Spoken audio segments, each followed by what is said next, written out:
Come show your glory.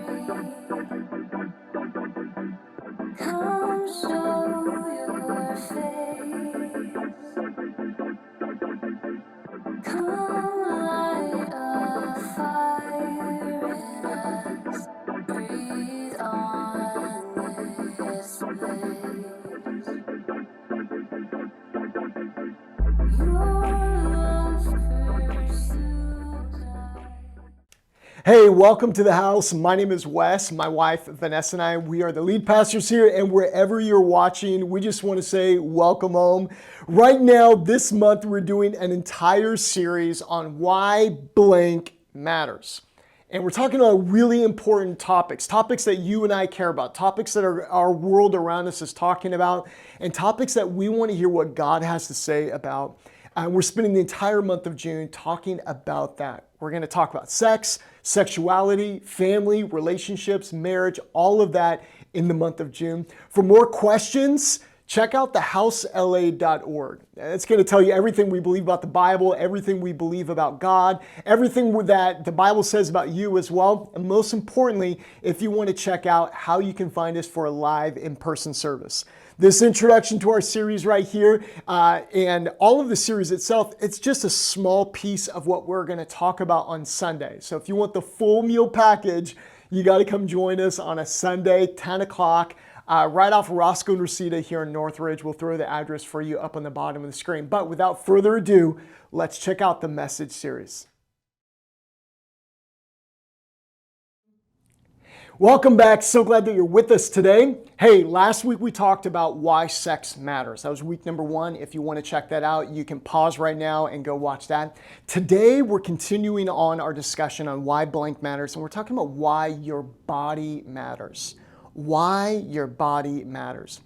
Sir Isaac Newton had 3 different laws of physics. The first one had to do with inertia, so like the law of motion. The second one had to do with force.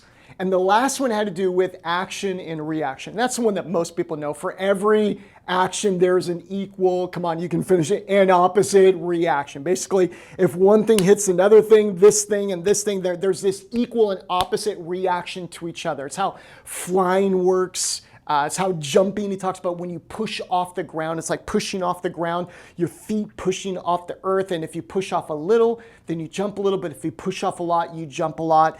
I wish that wasn't the case, because then your boy could dunk a ball. I can still touch rim, but I can't dunk a ball, okay? How is it that we see this law in science?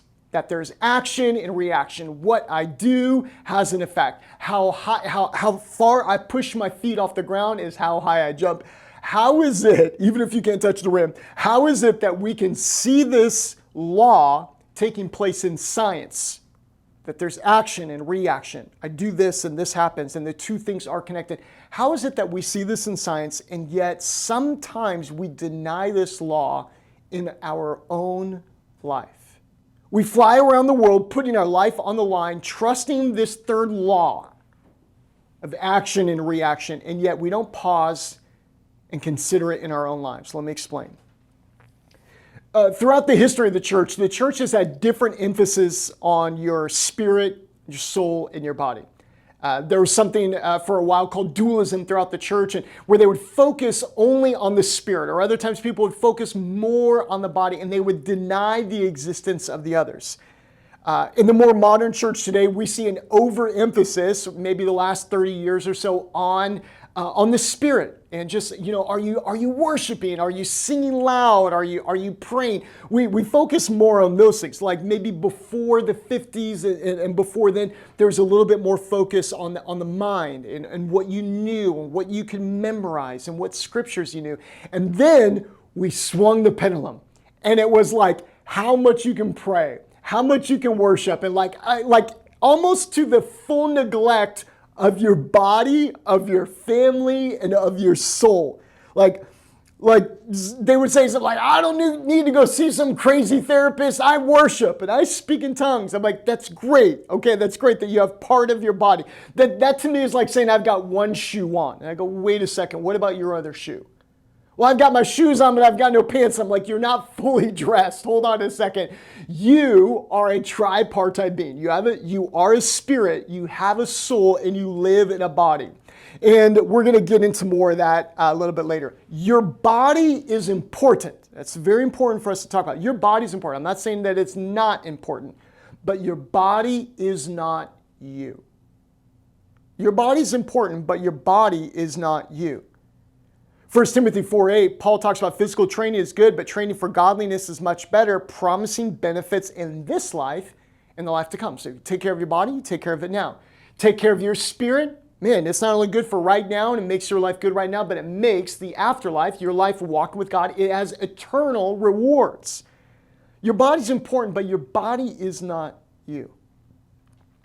I literally had to Google this because I did not know that this show was still on the air. So if you're a part of the show, please forgive me. I did not know that this show was in its 19th season.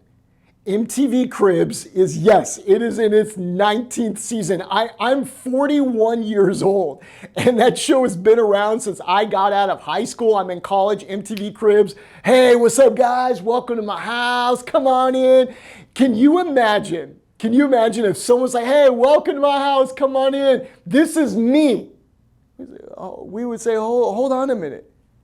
That's not you, that's just your house. No, this is me. I am this bathtub. I am this massive archway. I am this is me. And it's like, no, you just live there. That's where you reside. It's where you sleep at night in that massive bed that you showed off, or that massive swimming pool. That's just where you reside. That's not you. Your body is so important, but your body is not you. So much so that Paul in 2 Corinthians chapter 5, verse number 1, he called it his tent. This is my body. He says, hey, this earthly tent that we live in, I reside in this body. You reside in your body. And look, hey, I think that you should take care of your body just like I think you should take care of your home. Okay, when our home gets busy and stuff is all over the place and you're running around and you can't find where your socks are or where your keys are or where your phone is, life is not as good, right? Same goes with your body. When your body is out of order, life just doesn't go as good. Your body is your authorization to be here on this planet. Apollo 11. You know the one, Neil Armstrong, Buzz Aldrin, they walked on the moon. There's a third guy that no one ever remembers his name. Poor guy, Michael Collins. He's the one flying the spacecraft. While meanwhile, Buzz Aldrin and Neil Armstrong, they're walking on the moon. They're going on the Late Show like, hey, we did it. And Michael Collins like, I drove. That was my job. I wonder how they came up with that. Did they flip a coin, draw straws? Anyways. So Apollo 11 space, for that mission, they had to have specially designed spacesuits to go out in outer space. Now I know that there might be some conspiracy theorists who say, well, it was in Arizona. It was like, okay, just go with me for a minute, okay? Just let's all pretend that we're on the same page that it happened, okay?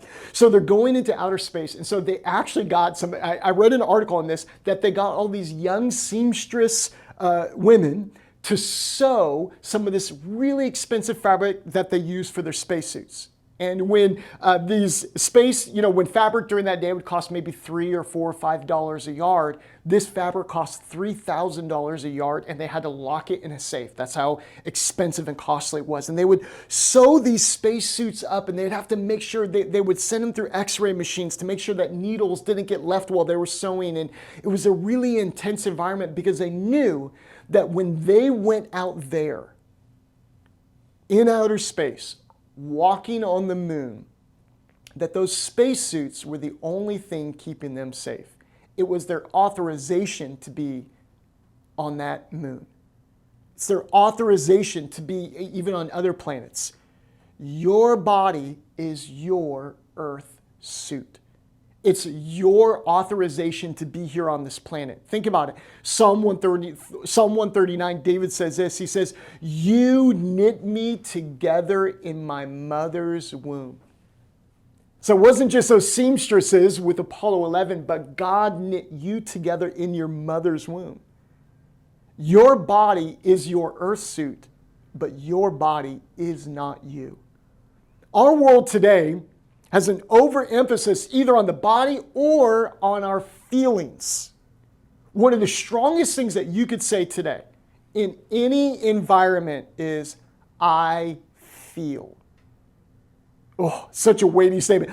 I feel like, and whatever is said next, it's almost like our world has swung the pendulum. Like back, you go back a couple of decades and someone said, I feel. They're like, you feel? No one cares what you feel like. I feel sad. Hey, buck up, man. Buck up, okay? There's no sad feelings right here. Well, something happened or this bad thing happened. It's like, hey, we don't have feelings. And we have swung that pendulum all the way to the other side when now someone says, I feel like. It's one of the weightiest things that someone can say. Because we have confused feeling for reality. Feelings are real, but they are not reality. It's almost like the famous philosopher Rene Descartes when he famously said, I think, therefore I am. Maybe you've heard that statement. It's almost like today we say, I feel, therefore I am. You may have feelings, but your feelings are not you. You are a body. You have feelings. Those things are all very true. You have a body, you have feelings, but that is not who you are.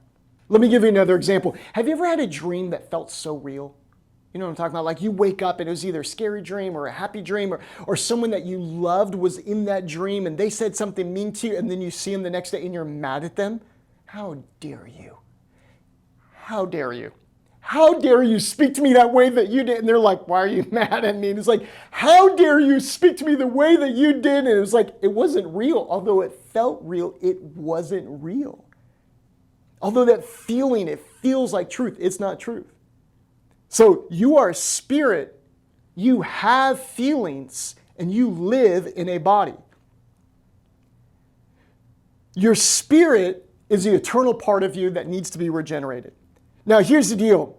The devil, you have a real life enemy. His name's the devil. I don't know if you knew that. He doesn't always show up in like red lycra and a pitchfork, maybe a goatee or something, the horns up top. You've seen him in the cartoons. He doesn't always show up that way, but what he does do, he tries to attack you and your soul and to keep you separated from God. And if he can't get you, he'll try to get your body. If he can't get you down, he'll try to get your soul down. He'll try to get your body down. If the devil cannot stop you, he'll try and stop your body. Anytime a generation has a call of God on it, the devil rises up and he tries to wage an all-out war. You see this when Moses, the deliverer of God's people from Egypt to go into the promised land, the moment that this deliverer is beginning to rise up, guess what happens? The Pharaoh says, kill all the babies, all of them, 2 years old and under. Same thing happened when Jesus was born, by the way. Same thing happened during that exact time. And the same exact thing happened in the 60s and 70s. Guess what happened during the 60s and 70s? The Jesus Revolution happened. It wasn't just Roe v. Wade that happened. It was the Jesus Revolution happened during that exact same time. Every time that there's a call of God on a generation to rise up and do something for the name of God, there's always an attack against it. And so sexual immorality then is not just some random thing. Sexual immorality is an attack on you. It's an attack on your body. Numbers chapter 22. It's a book of the Bible. It's in the Old Testament. It's often passed over by a lot of people. It tells the story of when God's people, they're traveling into the promised land. And there's this king named Balak. This is Numbers chapter 22. King named Balak. And Balak sees God's people and he freaks out. And he goes, God's hand is on these people. And if we mess with them, we're dead. And so he hires someone named Balaam. And Balaam was kind of like a prophet, but he was moved by money. And he hires him. He says, I want you to curse God's people. And Balaam goes, I can't do it. He goes, why can't you do it? I'll give you money. I'll give you honor. I'll give you all the stuff you want to sit with fancy people in fancy places and get a lot of money. He says, I can do it. He says this, I cannot curse what God has blessed. The devil wants to try and stop you, but he cannot curse what God has blessed. But this is what Balaam ends up doing. he ends up instructing Balak in how to entrap the people of God in sexual immorality with the surrounding people. He was not able to stop them, but what he did do is he showed them a way that they could be attacked. So in the end, sexual immorality is a way that the devil tries to wedge into your life to keep you separated from the call of God in your life. If the devil cannot stop you, he will try and derail you. Revelation 2:14 even says Balaam, who showed Balak how to trip up the people of Israel, he taught them to sin by eating food offered to idols and by committing sexual sin. It's the same playbook today. Murder, suicide, immorality. If he can't stop you, the devil will try to stop you with sickness. If he can't get you there, he'll try to get you to abandon the call of God in your life with immorality. Paul says in 1 Corinthians chapter number 6 and verse 18, he says, run from sexual sin. No other sin so clearly affects the body as this one does. Sexual immorality is a great sin against your own body. Your body is so important. Remember, your body's your tent. It's your authorization to be here. And if the devil wants to shorten the amount of time that you have to fulfill and carry out the call of God in your life, he will try, and if he can't distract you, if he can't shorten that time, he will try and attack your body through immorality. If you saw sexual immorality as something trying to stop the will of God in your life, you would not give in so easily. And I've got great news for you though today. Here at the house, you are surrounded by a group of people, a room of people, a community of people who are dedicated to living out the gospel and fulfilling the Great Commission. You come check out this church, and I guarantee you will be surrounded by people who are not perfect, people who are struggling, and they're doing their best, but they're struggling forward. They're taking steps forward in their faith. They're taking steps forward in their sobriety. They're taking steps forward in trying to live pure and not trying to live an immoral life. I had a conversation with one man recently. He says, hey, Pastor, I'm trying to live celibate. I'm trying. And he's trying. You come and you find this community, and this community will come around you and help you and pray for you and encourage you as you pursue the plan of God for your life. Lamentations 3:23 says this, his mercies begin afresh each morning. There's grace here at the house to get back up. So I've got great news. Wherever you are at in your walk, there's grace to get back up. Let me pray for you. God, my prayer for everyone watching this today, God, if there's anyone who's watching this who has struggled with sexual sin or immorality or impurity or lust or just all of the things that so easily entangle and ensnare, I pray, God, for fresh mercy and grace to get back up. Someone watching this right now, you're saying, I don't think I could ever get back up. Sir, ma'am, you will, and God's going to help you. There's grace, there's fresh mercy for you today. In Jesus' name, amen. Friends, if you're here in Los Angeles, we would love to see you on a Sunday morning. 10 o'clock, we got a service. Come be surrounded by other people who are doing their best as well to live out the gospel and fulfill the Great Commission. Plus, we have a great time doing that together. So for more information about how you can check out a service, check out thehousela.org. Finally, just want to say big two things. Thank you to those of you you've liked, you've subscribed, you've shared the message. Thank you so much. It helps us get the message of Jesus out. And lastly, for those of you, you've partnered with us in your giving and generosity. That partnership has made all of the difference for us. So thank you so much for that. Whenever we give, it honors God, helps others, and it blesses us. So thanks for partnering with us. If you'd like to join us in that, you can check out thehousela.org/give. Can't wait to see you back next week. Part 3, we're going to continue on this discussion of why blank matters. God bless. I'll see you back next week here at the house.